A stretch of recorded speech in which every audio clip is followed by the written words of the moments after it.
امام نے معاہدے سے دستبردار کر دیا۔ دوسری جانب آپ دیکھیں تو علی بن جقتین ہے، اور علی بن جقتین خود عہدہ چھوڑنا چاہتے ہیں، ہارون الرشید کے وزیر ہیں،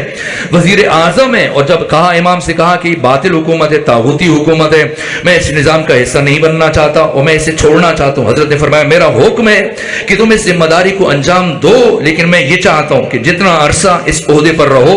تم نے مومنین کی خدمت کرنی ہے، ہمارے محبوں کی، ہمارے شیعوں کا خیال رکھنا ہے، اور اگر تم مجھ سے یہ وعدہ کر کہ ان کو ان کے حقوق دلائے گا، ان کا خیال رکھے گا اور ان کی مدد کرے گا، تو میں موسیٰ کاظم تم سے 3 وعدے کرتا ہوں، اگر تم مجھ سے ایک وعدہ کر کے اگر کبھی میرا کوئی مومن تیرے پاس آ گیا تو اس کی تکریم کرے گا، اس کی عزت کرے گا، اس کا خیال رکھے گا اور اس کی ممکنہ مدد کرے گا، تو میں تم سے وعدہ کرتا ہوں نہ تمہیں تلوار سے قتل کیا جائے گا، نہ کبھی تمہیں زندان میں ڈالا جائے گا، نہ کبھی تمہارے مال میں کمی آئے گی، کہ میں وعدہ کرتا ہوں۔ آپ دیکھیے پھر قدم قدم پر کس طرح سے امام نے، جبکہ ہارون الرشید کے جاسوس مسلسل علی بن جقتین کے بارے میں آ کے بتاتے تھے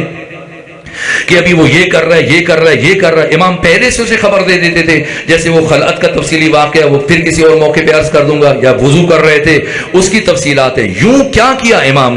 نے ایک متوازی حکومت کھڑی کی، جس کا ایک سیاسی نظام ہے، جس کا ایک ثقافتی نظام ہے، جس کا ایک مذہبی نظام ہے، جس کا ایک تربیتی نظام ہے، جس کا ایک تعلیمی نظام ہے، اور ایک پورا سلسلہ اسلامی دنیا میں مختلف شہروں میں، مختلف قریوں میں، مختلف دیہاتوں میں اپنے وکلاء، اپنے نمائندے، اگر کوئی وہاں سے اٹھ کے آتا امام سے ملنے کے لیے، بات مسئلہ پوچھتا یا آپ کو خمس پیش کرتا، مال خدا مال امام فرماتے کہ یہ لے جاؤ اور میرے نمائندے کے ہاتھ پہ دینا، اور جو مجھ سے پوچھنا چاہتے ہو میرے نمائندے سے اور میرے وکیل سے پوچھنا، اور وہ جو جواب تمہیں دے اسے میرا جواب سمجھ کر قبول کرنا۔ یہ ایک متوازی نظام بنایا، جس کا نتیجہ یہ ہوا کہ اتنی کمزور حکومت، یعنی بنو عباس کی مضبوط ترین حکومت، اس میں دراڑیں پڑنا شروع ہو گئی، مختلف خطوں سے بغاوتیں شروع ہو گئیں، اور بڑھتے بڑھتے یعنی خود اب مسئلہ ہے کیوں قید میں رکھا ہوا ہے، قتل کر دے امام کو، راستے سے ہٹا دے، شہید کر دے، لیکن نہ، خود اب تشیع اتنی قوت بن رہی ہے کہ اسلامی دنیا میں اب ہارون کے مقابلے میں ممکن ہے کہ وہ اٹھ کر شورش برپا کر دیں۔ اس لیے یہاں تک کہ ایک مرتبہ قید میں رکھتے رکھتے یہ مجبور ہوا ہارون الرشید، اور اس نے امام کو بلایا، آزاد کیا اور دسترخوان بچھایا اور گفتگو شروع کی۔ کہا موسیٰ کاظم کیوں آپ میری مخالفت سے ہاتھ نہیں اٹھاتے، کیوں مجھ سے آپ سلوک کیوں نہیں کر لیتے، کیوں مجھ سے آپ مصالحت کیوں نہیں کر لیتے، اور کیوں میری مخالفت سے ہاتھ نہیں اٹھاتے، اگر آپ میری تائید کر دیں جو کہیں کروں گا، اگر آپ کہیں کہ میں آپ کو اپنا ولیعہد بنا دوں، ولیعہد بنانے کے لیے تیار ہوں، اگر کہیں کسی صوبہ کی حکومت دے دوں، صوبہ کی حکومت دینے کے لیے تیار ہوں، اگر آپ کہیں کہ آپ سے اور آپ کے ماننے والوں سے میں باج اور ٹیکس کو چھوٹ دے دوں، میں چھوٹ دینے کے لیے تیار ہوں، جو شرط آپ کہیں فدق لوٹا دے، میں فدق واپس لوٹانے کے لیے تیار ہوں۔ امام نے باقی تمام باتوں کو کوئی اہمیت نہیں دی، لیکن جیسے ہی ہارون الرشید نے کہا کہ اگر آپ کہیں فدق لوٹا دوں، میں آپ کو فدق لوٹانے کے لیے آمادہ ہوں، تو جیسے یہ جملے کہے امام موسیٰ کاظم علیہ السلام نے سر اٹھایا اور کہا کہ ہاں یہ بات ممکن ہے، اگر تو فدق ہمیں واپس کرے تو پھر تم سے مصالحت ممکن ہے۔ یہ سنا تو کہا میں ابھی لکھ کے دیتا ہوں تحریر، آج ہی فدق آپ کی تحویل میں لے لیا جائے گا۔ امام نے فرمایا نہ، اگر فدق دینا ہے تو پورے حدود اور قیود کے ساتھ آقا کے بتائیے کیا حدیں ہیں فدق کی اور کیا سرحدیں ہیں فدق کی۔ یہ بس اوقات بعض افراد فدق لفظ کہتے ہیں، فدق غلط ہے، لفظ فدق ہے۔ فدق کی حدود کیا ہیں؟ حدود اربع۔ یہ میں نے اس لیے کہا کہ ممکن ہے دوست پریشان ہو جائیں کیونکہ کثرت سے فدق سنتے ہیں، بھائی میں فدق کہہ رہا ہوں تو نہ، اسی لیے عرض کر رہا ہوں۔ تو امام سے پوچھا کہ بتائیے کیا حدود ہے فدق کی، تو امام نے فرمایا کہ پہلی حد عدن ہے، دوسری سمرقند ہے، تیسری حد بخارا ہے، چوتھی بحیرہ احمر ہے، پانچویں حد ہندوستان ہے۔ جب امام ایک ایک حد کا نام لے رہے تھے تو اس کے چہرے کی رنگت بدلتی چلی جا رہی تھی، یہاں تک کہ غصے سے اٹھ کے کھڑا ہو گیا، لال پیلا ہوا۔ کہا اس کا مطلب یہ ہے موسیٰ کاظم کہ جتنی حکومت میرے پاس تصرف میں، یہ ساری حکومت اٹھا کر آپ کو دے دوں؟ تو امام نے فرمایا کیا تو یہ سمجھتا ہے کہ میری دادی فاطمہ زہرا چند کھجوروں کے درختوں کے لیے حاکم کے دربار میں گئی تھی؟ یہ ہم اہل بیت کا حق ہے جس پر تو قابض اور قبضہ کر کے بیٹھا ہے۔ دوبارہ سے امام کو زندان میں منتقل کیا، یہاں تک کہ چونکہ امام کی میلاد کا دن گزرا، اسی نسبت سے میں چاہتا ہوں کہ آج امام کی ذکر پر گفتگو کو تمام کر دیا جائے۔ اور پھر اس نے دوبارہ سے امام کو قید میں منتقل کیا، اور قید میں منتقل کرنے کے بعد اب اس نے ارادہ کیا کہ امام کو قتل کرے، لیکن اب اس نے دیکھا کہ اگر اس حالت میں امام کو قتل کرتا ہے تو مبادا اس کے خلاف شورش برپا ہو جائے، ہنگامہ کھڑا ہو جائے، اور جو امام کی محبوبیت بڑھ چکی ہے، امام کی دلوں میں عزت بڑھ چکی ہے. تو اس ممکنہ خطرے سے بچنے کے لیے اس نے ایک کام کیا, اپنے مشیروں سے پوچھا کہ بتاؤ اگر میں اس حالت میں موسیٰ کاظم کو قتل کروں تو پھر میرے لیے مشکل کھڑی ہو جائے گی, پریشانی بن جائے گی, حالات کو کنٹرول کرنا میرے لیے مشکل ہو جائے گا, کچھ ایسا بتاؤ کہ ان کی قتل سے پہلے اس محبوبیت کو ختم کر دوں, دلوں سے محبت کو ختم کر دوں. تو اس کے مشیروں نے سوچنے کے بعد یہ مشورہ دیا کہ یہ کرو کہ دنیا عرب کی حسین ترین اور خوبصورت ترین عورت کا انتخاب کرو اور اسے بلاؤ اور زندان میں بھیجو, اور جب یہ خاتون زندان میں جائے گی پہلی بات یہ کہ یہ خاتون اس قیدی کو گمراہ کرنے میں کامیاب ہو جائے گی. بالفرض اگر یہ قیدی کو گمراہ نہ کر سکے تب بھی تم اس خاتون کو لالچ دینا, درہم و دینار دینے کے بعد اس سے یہ مطالبہ کرنا کہ اگر یہ قیدی تمہیں اپنی جانب متوجہ نہ کرے,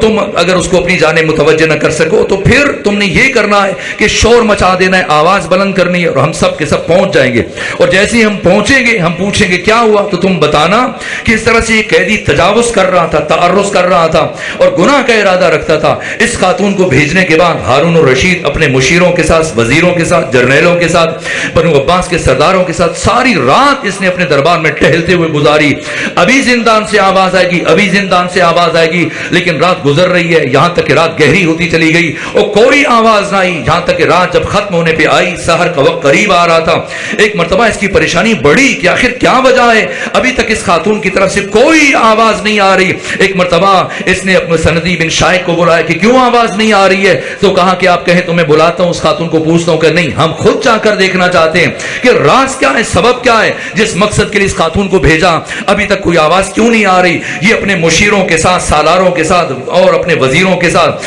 بنو عباس کے سرداروں کے ساتھ چلتا ہوا جب زندان میں پہنچا عجیب منظر دیکھا. ایک طرف امام موسیٰ کاظم علیہ آلاف و تیت و ثنا کا سر سجدے میں, اور دوسری جانب وہ خاتون جسے گمراہ کرنے کے لیے بھیجا تھا اس کا سر بھی سجدے میں. ادھر امام موسیٰ کاظم کی زبان سے یہ ذکر جاری ہے سبوح قدوس رب الملائکۃ والروح, اور ادھر جس خاتون کو گمراہ کرنے کے لیے بھیجا تھا اس کا سر بھی سجدے میں, اور یہی ذکر اس کی زبان سے جاری ہے. غصے سے آگے بڑھا, اس خاتون کو بالوں سے پکڑا اور چلا کر کہنے لگا میں نے تمہیں کس مقصد کے لیے بھیجا تھا, تم کیا کرنے لگ گئی. کہا ہارون مجھے معاف کرو, میرا کوئی جرم نہیں, میرا کوئی قصور نہیں, تم نے مجھ سے جیسے کہا میں نے بالکل ویسے ہی کیا. میں برابر کئی گھنٹوں تک بیٹھ کر اس قیدی کو اپنی طرف متوجہ کرتی رہی, آوازیں دیتی رہی, لیکن یہ قیدی اتنا مستغرق اور محو تھا ذکر خدا میں, عبادت الہیہ میں, کہ اسے محسوس تک نہیں ہوا کہ کوئی اس کے قریب بیٹھ کر اسے آوازیں دے رہا ہے. یہاں تک کہ جیسے جیسے رات گہری ہوتی چلی گئی میں نے محسوس کیا اتنی روحانیت اور اتنی نورانیت ہے اس قیدی کی ذکر میں, عبادت میں, سجدے میں, یہاں تک کہ میں نے محسوس کیا کہ مجھے یوں لگنے لگا کہ پوری کائنات اور اس زندان کا ذرہ ذرہ اس قیدی کے ساتھ ہم آواز ہو کر خدا کی تسبیح اور تمجید اور ذکر میں مصروف ہے. یہاں تک کہ میں نے اتنی نورانیت محسوس کی کہ زمین سے لے کے آسمان تک مجھے نور کا سلسلہ متصل نظر آیا, اور جب میں نے محسوس کیا کہ پوری کائنات حق تعالیٰ کی بندگی اور عبادت میں اس قیدی کے ساتھ ہم آواز ہو چکی ہے, تو لاشعوری طور پر, غیر ارادی طور پر میرا سر بھی سجدے میں چلا گیا اور میری زبان سے بھی یہی ذکر جاری ہو گیا. یہ بندگی کا سلیقہ ہے. یہ امام موسیٰ کاظم نور خدا,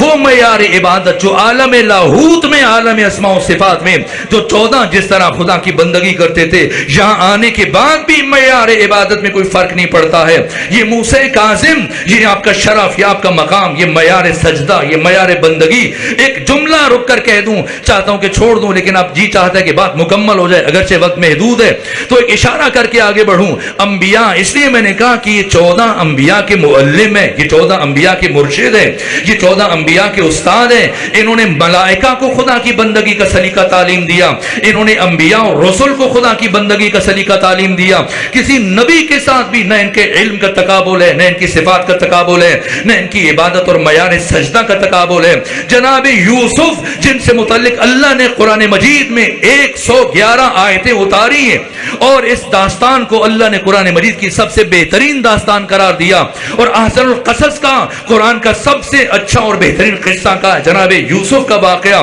اور جوانوں کے لیے جناب یوسف کے کردار کو پروردگار اسوہ اور نمونہ کے طور پر, آئیڈیل کے طور پر پیش کر رہا ہے کہ کیسے اپنے کردار کی حفاظت کی جا سکتی ہے. کہ جب زلیخا 7 دروازے بند کر چکی ہے, کنڈیاں لگا چکی ہے, تالے لگا چکی ہے, اور چلا رہی ہے قالت ہی تلک برابر کہ اے موسیٰ, اے یوسف, میں ہرگز تمہیں نہیں چھوڑوں گی. اور جب مسلسل بڑھ رہی تھی اور جناب یوسف کہہ رہے کہتے معاذ اللہ، خدا کی پناہ۔ اس مرحلے میں خدا کا وعدہ متحقق ہوا کہ جو لوگ تقوی الہی اختیار کرتے ہیں وہ یجعل لہ مخرجا یجعل لہ فرقانا، خدا مشکلات سے نکلنے کے لیے ان کے لیے راستے بناتا ہے۔ یہ کبھی ارادہ تھا جناب یوسف کا، جب ساتوں دروازے بند تھے، ساتوں طرف سے تالے لگے ہوئے تھے، ایک مرتبہ یوسف زلیخا کے آگے دوڑے، تالے ٹوٹتے چلے گئے، دروازے کھلتے چلے گئے اور یوسف اپنا کردار بچانے میں کامیاب ہو گئے۔ یہ یوسف ہیں جن کے کردار کی پروردگار قرآن میں تمجید و توصیف کر رہا ہے، تعریف کر رہا ہے، لیکن یوسف کے کردار کی حد یہی تک ہے، یہیں تک ہے جس طرح سے کہ صاحب تفسیر کبیر امام فخر الدین رازی جن کی وفات 606 ہجری میں ہوئی، انہوں نے کہا کہ عصمت کلی متواتی نہیں ہے، عصمت اور معصوم ہونا کلی مشکک ہے۔ اگر ہم معصوم گنتے ہیں، بچوں کو معصوم یاد کرواتے ہیں، ائمہ معصومین ہیں، یہ 14 معصوم ہیں، انبیاء معصوم ہیں، انبیاء معصوم ہیں، لیکن انبیاء کی عصمت میں اور ان 14 کی عصمت میں زمین آسمان کا فرق ہے۔ انبیاء کی عصمت میں ترک اولا کی گنجائش ہے، ان 14 کی عصمت میں ترک اولا کی گنجائش نہیں ہے۔ ان 14 کی عصمت ہر طرح کے تذبذب و تشکیک اور شک و ریب سے ماورا بالاتر، عصمت کلیہ مشکک ہے، یعنی عصمت کے درجات ہیں۔ جس طرح سے بعضوں نے سفید لباس پہنا ہے، بعضوں نے سیاہ لباس پہنا ہے، نہ سیاہی برابر ہے نہ سفیدی برابر ہے، اس میں شدت و ضعف پایا جاتا ہے، ایک کم سفید ہے، ایک تھوڑا زیادہ سفید ہے، ایک اس سے تھوڑا زیادہ سفید ہے، یہ درجات ہوں جہاں پر اسے کہتے ہیں کلیہ مشکک۔ ایک ہے کلیہ متواتی جس کے مصادیق میں وحدت پائی جائے، کلیہ مشکک جس کے مصادیق میں فرق ہوتا ہے۔ عصمت کلیہ مشکک ہے، معصوم ہونا کلیہ مشکک ہے۔ کیا مطلب ہے؟ انبیاء کی عصمت اور ہے، 14 کی عصمت اور ہے۔ یہ جناب یوسف علیہ وعلی نبینا آلاف التحیت وسنا کی عصمت کی انتہا ہے کہ انہوں نے مشکل ترین مرحلے میں اپنے کردار کو محفوظ کیا ہے اور خود کو زلیخا کے شر سے بچایا ہے، لیکن زلیخا کی ہدایت نہ کر سکے۔ لیکن یہ فخر یوسف موسیٰ کاظم علیہ آلاف التحیت وسنا، خود گمراہ ہونا تو ممکن نہ تھا، جو گمراہ کرنے کے لیے آئی تھی اس کا سر بھی سجدے میں،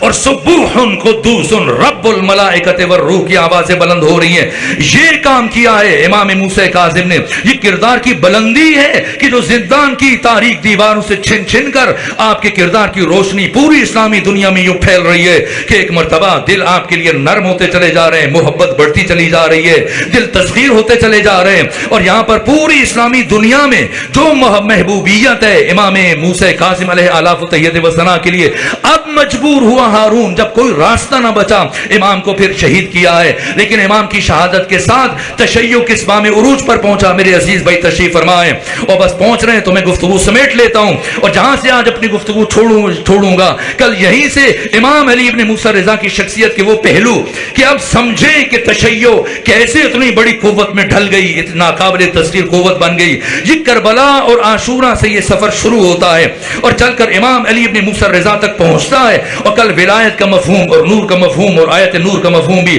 مزید اجل اور روشن اور واضح ہو جائے گا۔ تو بس ختم کر رہا ہوں یہیں پر کربلا کو پہنچانے میں جو کردار امام علی زین العابدین کا ہے، یہاں تک کہ جہاں امام علی زین العابدین کا کردار رکتا ہے وہاں سے امام محمد باقر کا کردار کا آغاز ہوتا ہے۔ میں نے عیدگاہ کی مجلس میں بیان کیا تھا کہ امام محمد باقر کو عاشورہ میں آپ کی عمر مبارک 3 سال 6 مہینے 10 دن ہے،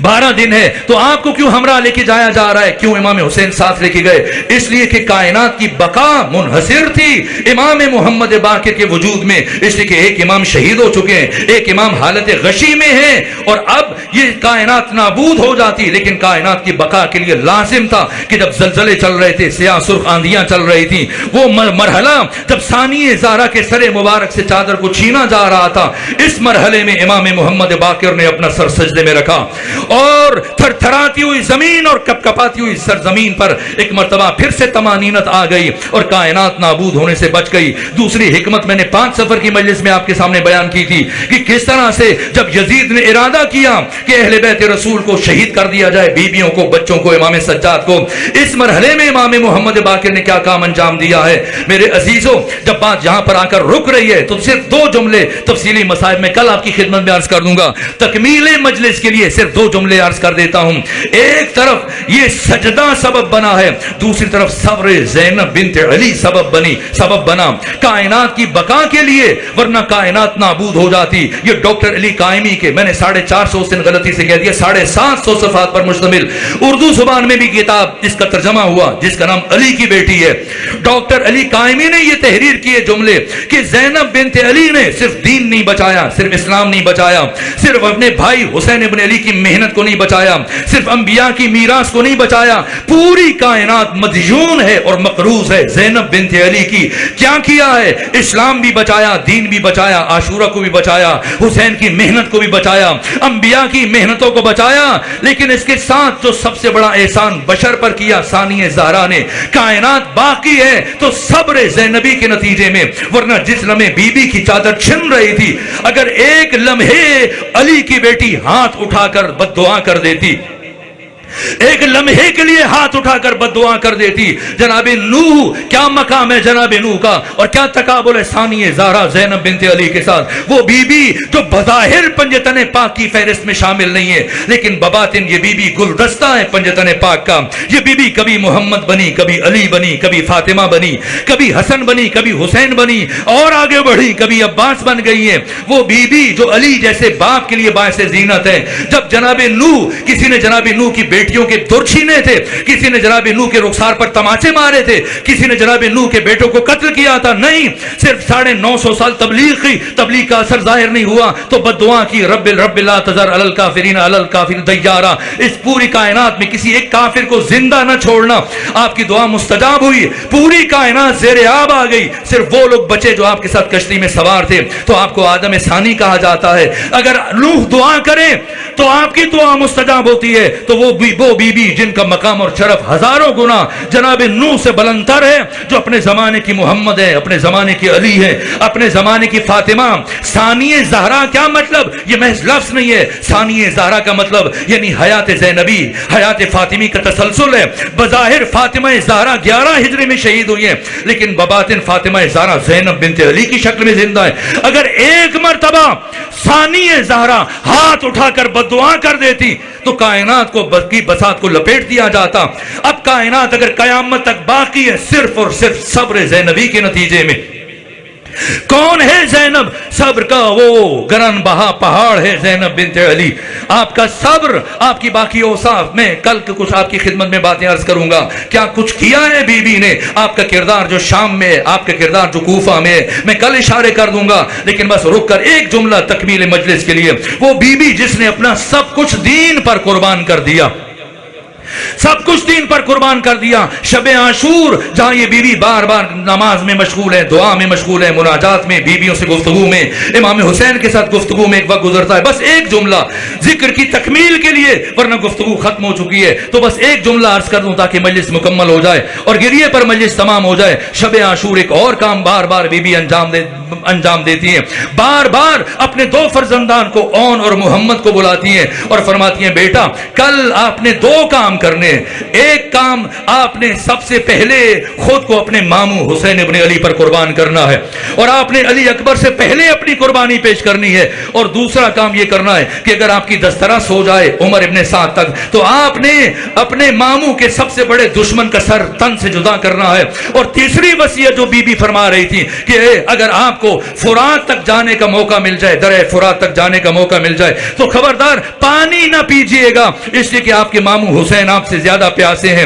یہاں تک کہ روز عاشور جب یہ دن ابھرا ہے, وہ بار بار ثانیہ زہرا خواہش کر رہی ہیں, اور جب اون و محمد سامنے آتے ہیں, بی بی کہتی ہے ابھی تک آپ شہادت کے لیے نہیں گئے. یہاں تک کہ بڑی مشکلوں سے اجازت ملی ہے, اور بی بی نے امام حسین کو اپنے حق کا واسطہ دیا ہے. اور جب تیار کیا جناب اون کو, امام حسین نے تیار کیا جناب محمد کو, جناب ابو الفضل عباس نے تیار کیا. اب یہ دونوں بھائی چلے, اور چلتے ہوئے اون نے محمد سے کہا میں میمنہ کی طرف سے حملہ کروں گا, تم میسرہ کی طرف سے حملہ کرنا. اور ہم میمنہ اور میسرہ سے گزرتے ہوئے عمر ابن سعد سے قریب پہنچیں گے, قلب لشکر میں اس کا کام تمام کریں گے تاکہ ماں زینب بنت علی کی وصیت پر عمل ہو جائے. یہاں تک کہ دونوں بھائی چلے, حملہ کرتے ہوئے, صفیں الٹتے ہوئے, میمنہ کو الٹ رہا ہے, ایک بھائی میسرہ کو الٹ رہا ہے, اور صفوں کو چیرتے ہوئے اس طرح سے آگے بڑھ رہے ہیں کہ ایک مرتبہ عمر ابن سعد نے دیکھا کہ 2 بچے برابر میری طرف بڑھتے چلے جا رہے ہیں, اور اس نے دونوں کے تیور جب مشاہدہ کیے, کہا یہ تو مجھے قتل کرنے کا ارادہ رکھتے ہیں. ایک مرتبہ اپنے جرنیلوں کو آواز دی کہ خبردار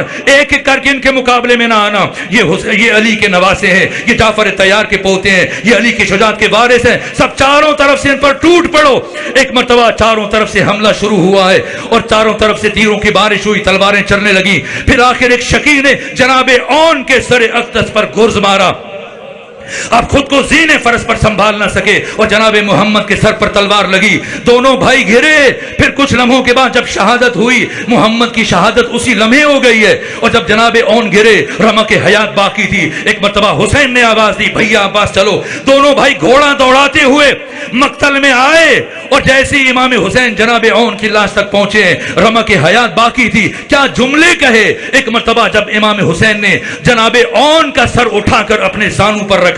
تو آخری سانسیں چل رہی ہیں جناب اون کی, یہ جملہ کہا اے مامو جان, آپ خیمے میں جب جائیں ہماری ماں زینب بنت علی کو بتائیے گا جو وصیتیں آپ نے رات میں کی تھی اس میں جو ہم عمل کر سکے ہم نے عمل کیا. ہم دونوں بھائی دریائے فرات کے کنارے پر پہنچ گئے تھے, ہم پانی پی سکتے تھے, اس کے باوجود ہم نے پانی نہ پیا. بالآخر لاشیں اٹھا کے لائی گئی. تفصیلی مصائب ہیں, اب سنیں گے. میں ایک جملہ اس بی بی کے صبر سے متعلق عرض کروں, یہاں تک کہ وہ بی بی تو روز عاشور ہر شہید کی لاش پر سب سے پہلے پہنچتی تھی جیسے ہی شہید کا لاشا لایا جاتا تھا. لیکن جب اون محمد کی لاشیں پہنچی, ایسے بی بی کا رویہ تھا گویا جانتی نہیں ہے. ایک مرتبہ اور پھر کوفہ میں وہ مرحلہ, اور پھر شام میں جب سر واپس لائے گئے, سب سروں پر گریاں تھا ہر سر کے آنے پر. لیکن جب اون محمد کے سر لائے گئے, ثانیہ زارا اس جانب نہیں دیکھ رہی ہیں. یہاں تک کہ کسی نے پوچھا کیا ان کی ماں مر چکی ہے یا حاضر نہیں ہے, لیکن کسی نے بتایا وہ بی بی جو بیٹھی ہے ایک گوشے میں وہ ان دو شہیدوں کی ماں ہے. یہ شام میں بھی گریہ نہیں کیا. بی بی پلٹ کر آئی واپس مدینہ اور گھر نہیں گئی, پہلے مسجد نبوی کی طرف چلی اور آواز دی کہ سب لوگ مسجد نبوی سے باہر چلے جائیں, مجھے تنہائی میں اپنے نانا سے کچھ باتیں کرنی ہے. جب سب چلے گئے, بی بی اس حجرے میں پہنچی ہے اور جہاں قبر رسول تھی اور آگے چلتی ہوئی آئی, حجرے کے دروازے کو بند کیا, قبر رسول پر ایک قمیض کو پھیلایا جس پر خون کے سرخ نشانات تھے اور کہا یہ آپ کے بیٹے حسین ابن علی کی قمیص ہے جسے امت نے 3 دن کا بھوکا اور پیاسا شہید کیا. اس کے بعد بی بی نے رونا شروع کیا, گریہ شروع کیا اور رفتہ رفتہ اپنے بازوؤں سے آستینوں کو الٹنا شروع کیا اور کہا نانا جان اٹھیں دیکھیں یہ جو نشان ہے یہ رسیوں کے نشان ہے,